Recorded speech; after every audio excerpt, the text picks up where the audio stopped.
My name is Tammy. Our paper is on last planner system. Started with a discussion between my co-author here, Deanna, and I about why subcontractors saw last planner system as a hindrance and a bottleneck and a waste of time. So, in that we decided to investigate the projects and see whether it was change aversion or what aspects of last planner system they were seeing that were negative on a project. Mechanical subcontractor, and Deanna works for a general contractor that we've done multiple projects with.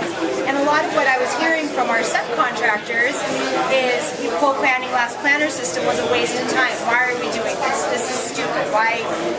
It's something they're using it against us. And I kept, asking, well, maybe it's because you don't understand what it is. Maybe you don't understand it. And Dan and I had a conversation about it and decided to dig a little further into it and find out what this aversion was. So when we dug a little further into it, we found out that our current condition was Negative projects. Negative projects was being that the general contractor was only implementing as far as the plan state. Nothing was going anywhere.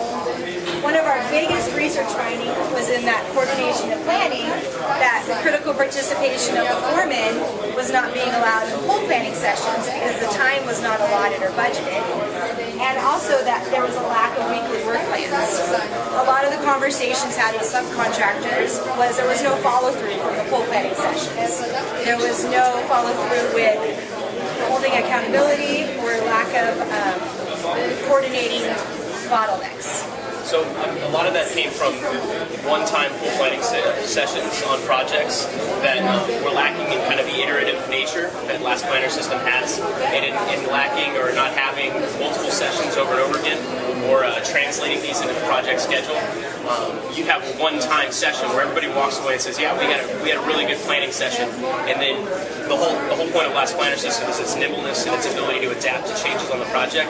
And if you're not having iterative sessions, you're robbing yourself of that flexibility. So we've created a planning tool, but no execution to back it up, and that's where the coordination and planning really connects.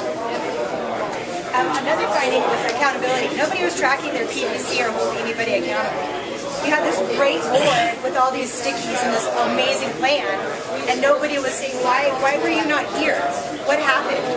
What happened? So this kind of followed through a lot of times of feedback that we found from survey and research and interviews that we did was we put it all up on the board, it was beautiful, but then they came back to me afterwards and said, why didn't you do this?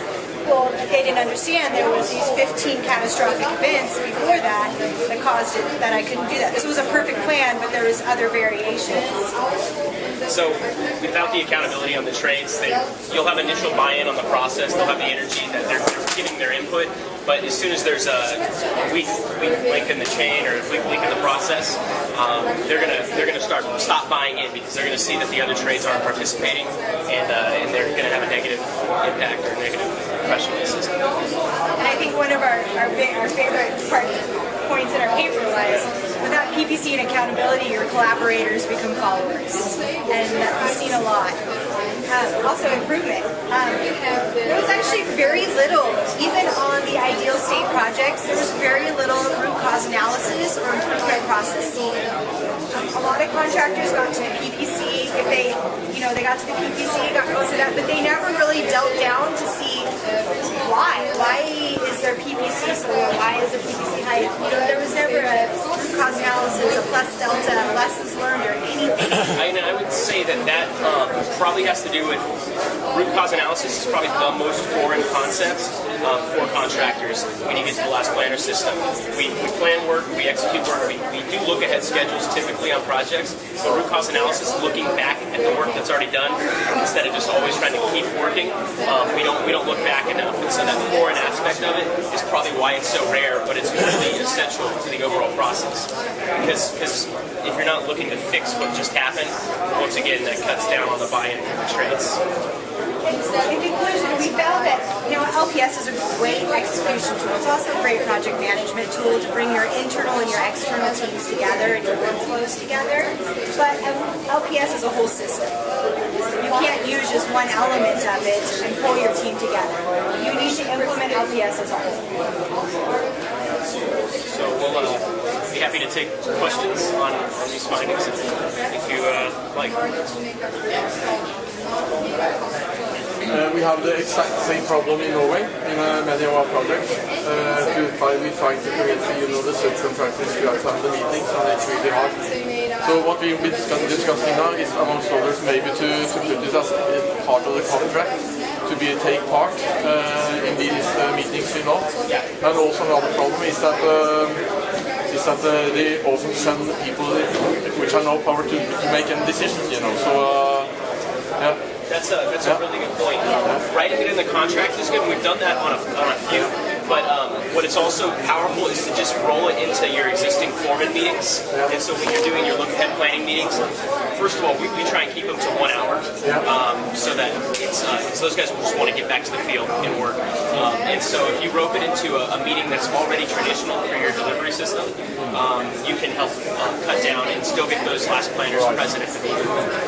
It seems to be pretty good. That's one of the problems we've seen too, is a lot of plan bid, plan spec jobs that's low bidder. That time is not built into that to have a foreman in a 4 to 5 hour meeting. So they send somebody, maybe a project coordinator or something to a meeting to just take notes and put these stickies on the board where they were told, and then there's no real conversation.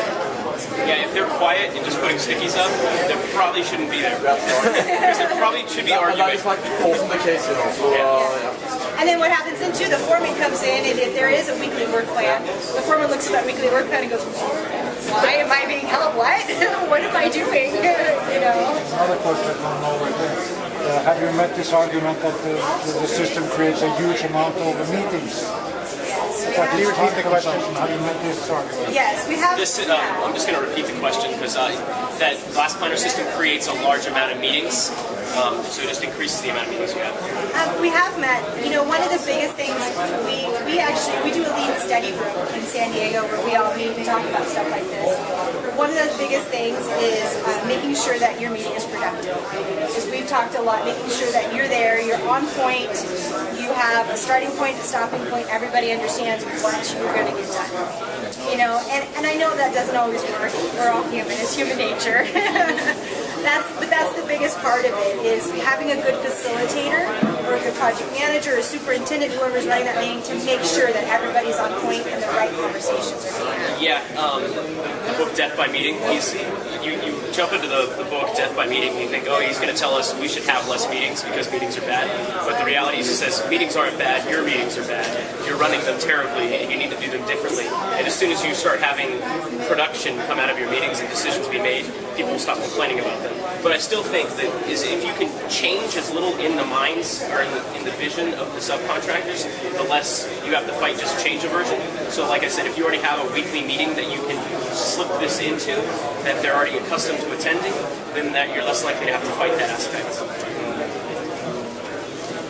Answer your question? Oh, yeah, absolutely. Thank you. Any other questions? Maybe I missed it. Is this sort of based on your observations, or did you have some sort of systematic process for collecting your data? We did a survey that we sent out to a large amount of general contractors and subcontractors.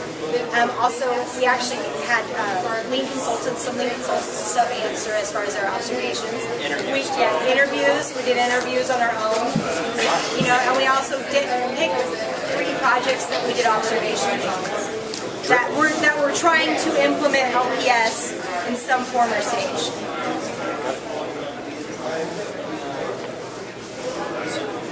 So how many current stakeholders do you find? How many multiplied in person? It was pretty hard to find some ideal state projects. Personally, for my research on the concept, 1 more minute. A lot of what was interesting is a lot of the general contractors, they just say, last planner system's great, but then that was probably the most compelling thing was we got very little negative input from general contractors and a lot of negative feedback from subcontractors in our surveys. So I think that's why I think this is an important paper, because it helps dispel the myth that last planner system's great, just flat out, even if we do a poor job of implementing it. Well, what I noticed too is in about some of the projects we looked at in the contract, we pulled down that they needed to be doing from the owner, they needed to be doing full planning sessions. Well, some of those projects, or this collaborative planning session, and these general contractors, construction managers, they didn't know how to implement this. They didn't know how to go about this, so it was... But I think some of the feedback we got from talking to other last minor system experts was just we kind of got some feedback on the ideal state, so feedback from others kind of have that aspect on paper as well. If you don't control, they never follow the plan, then they ask what was the point of creating the plan. But I mean, we've seen there's other people that are saying just anything about this is great, but I think it's important, like you said, to make sure we have the full circle and come back, or else you'll probably have initial enthusiasm and it will fade off. It does happen. Have you considered some sort of a training program or something that was provided to the subcontractors? Yeah, we are, and that's another conversation that came up, is a lot of subcontractors felt like, I'm here, I'm at this pole planning, but what do I do? Nobody gave me any information, and that was a lot of the conversation too, is somebody sent me something, how do I fill the sticky out? What am I bringing? What am I doing? Preempting these subcontractors, maybe like even a short page that said, here's what you need to bring, give them a week to get prepared, this is what we want, this is what